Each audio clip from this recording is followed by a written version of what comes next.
Yeah. Well, what do you remember about them coming into the school? Well, they came pretty often. They would come. I only remember one time where that principal actually showed up at my classroom with the workers. I think it was 2 workers. One time, and any other time, I don't remember him coming to the classroom. Usually, I would get called down. They could just like PA to just the classroom, you know.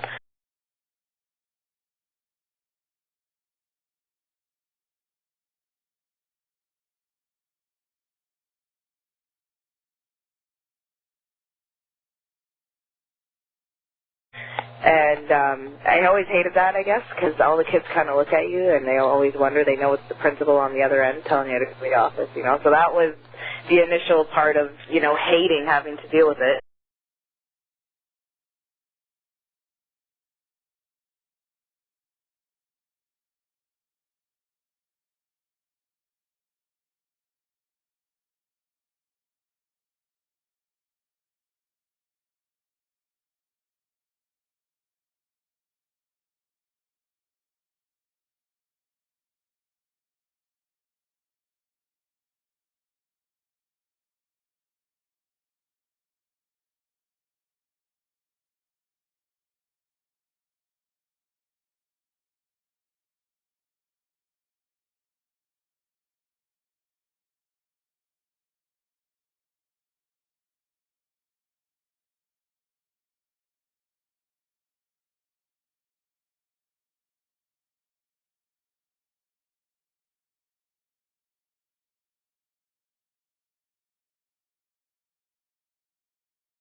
And, of course, as soon as I get there, they put me in the room with him. The principal wouldn't even come in there with me or anything. And, you know, they would say, oh, you're not in any trouble. We just want to ask you a few questions. And I always, you know, I was always like, are you here because of my mom? And they're like, well, you know, your mom's saying that your dad's doing this or that. You know, and my dad always told me, he said, if they come to school, you don't have to talk to them. Like, you tell them to call me and tell them that you want me there. So that's what I did. I would say, does my dad know you're here? They would say, yes. We've called him. Don't worry. He knows. It's all right.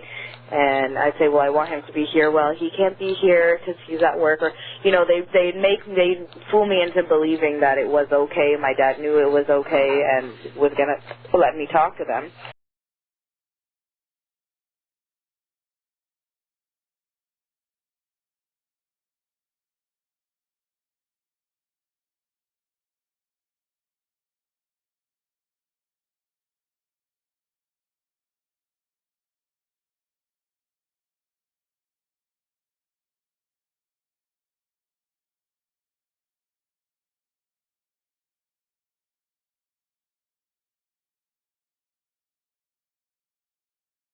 And they just come out with all these insane questions, and I almost didn't even know what to say because I was just nervous just being there, having these 2 workers, you know, trying to get into my head like that, not knowing what's going on, thinking that knowing my mom is lying because I know who they're coming from with the questions that they're asking.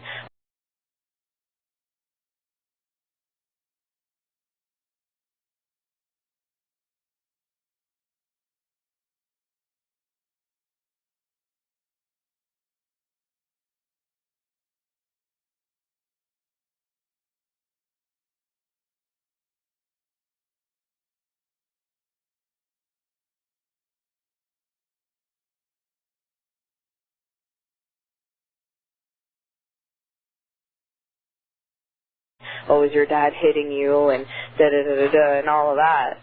You know, and I was always just hesitant. It wasn't even the fact that whether it was happening or it wasn't happening. I didn't know if what I was like, after the second and third time that after they, you know, changed what I had said and said, oh, well, you said this when I never said anything like that. I didn't even know what to say to them anymore. You know, I was always just really, really intimidated. It was pretty scary just having to sit there and deal with these 2 workers coming at me. I always felt like they were right over me kind of thing. Like, I just felt very, like, my privacy was invaded, and my dad wasn't there. Nobody knew about it, you know. It was unbelievable. I hated it.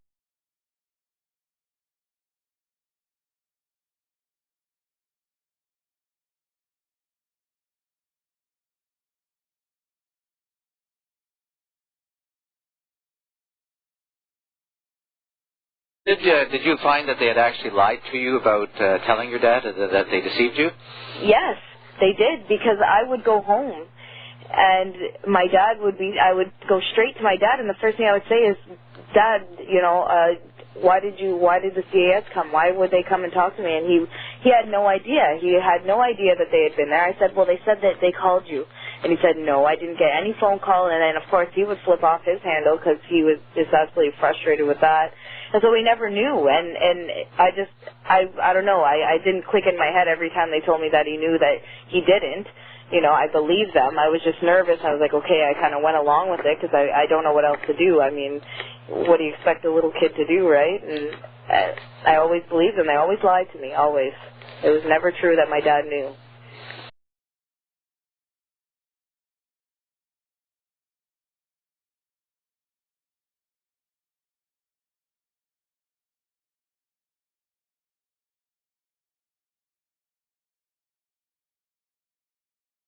And how did that, did it have any effect on your relationship with your teachers or with your other friends at school?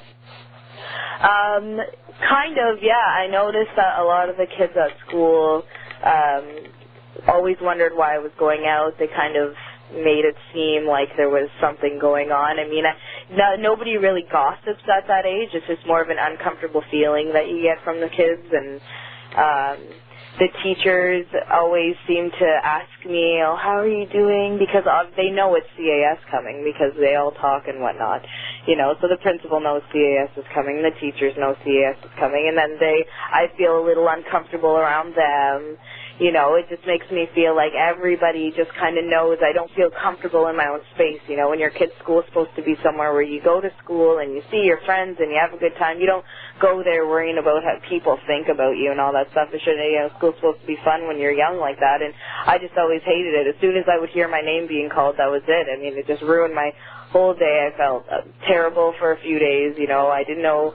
I was always uncomfortable. You shouldn't be uncomfortable in your own school, and I could sense that from the teachers. The teachers knew what was going on, and it was very uncomfortable. Yeah.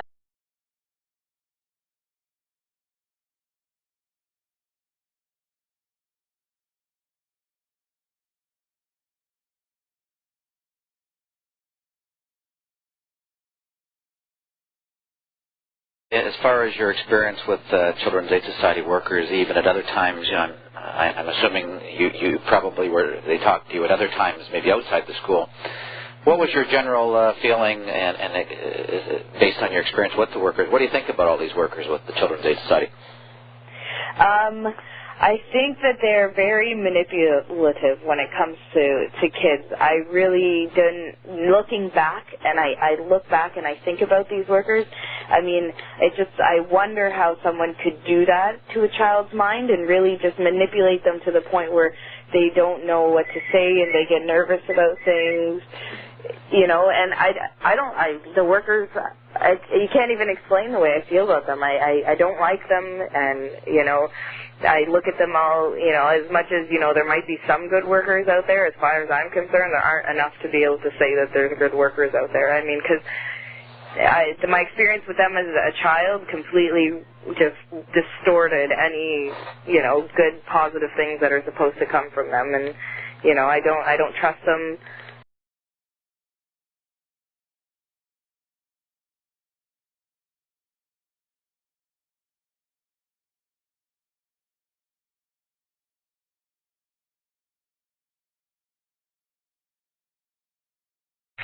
Now, did you have ever any experience where you had found out that workers had actually twisted around or lied about what you had said to them?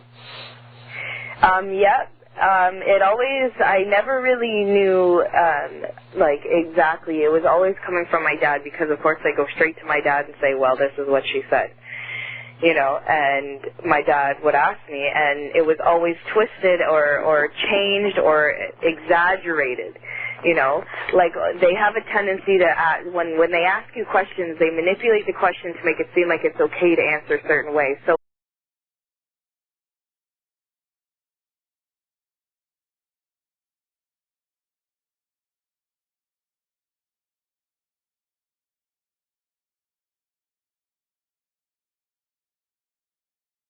what they would do is they would say, So, for example, well, does your dad yell at you? Like when you get in trouble, does he yell at you? It's okay if he yells at you. We just want to know. So they kind of make it seem like it's not a big deal if he does or not, and then you go ahead and you say, well, yeah, sometimes he gets angry, or I'll say something like that, and then they'd come back to, oh, he yells at her all the time, and she's fighting with him every day, and he does this and that. Completely just blown right out of proportion from what my whole point was. And being so young, it's hard to explain yourself. So when you're trying to explain yourself and it's not coming out properly, and then you find out that they've changed what you said because, either you didn't say it properly or they've just completely twisted what you said altogether, it's so hard to come back out and speak on it, especially when you're young. I only had my dad to go to, so I constantly was saying, no, this is not what I said. I said this. I didn't say that. I never said that you yell at me every day. I never said that you do this, I would always be more general with my answers, but it would always become something completely blown up out of proportion. I mean, they never got what I said correct. It was never right. I never got to see papers or anything written down because I was young, but, they were lying because my dad would ask me, and they were lying about everything that I had told them, always.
Peter, you first. Does the government need to legislate some kind of watchdog to specifically deal with children's aid societies in Ontario?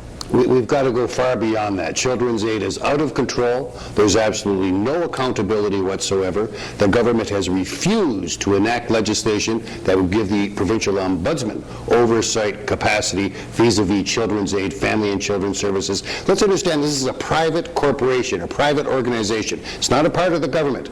No accountability. I say it's time to shut it down. The government should be directly delivering child protection services.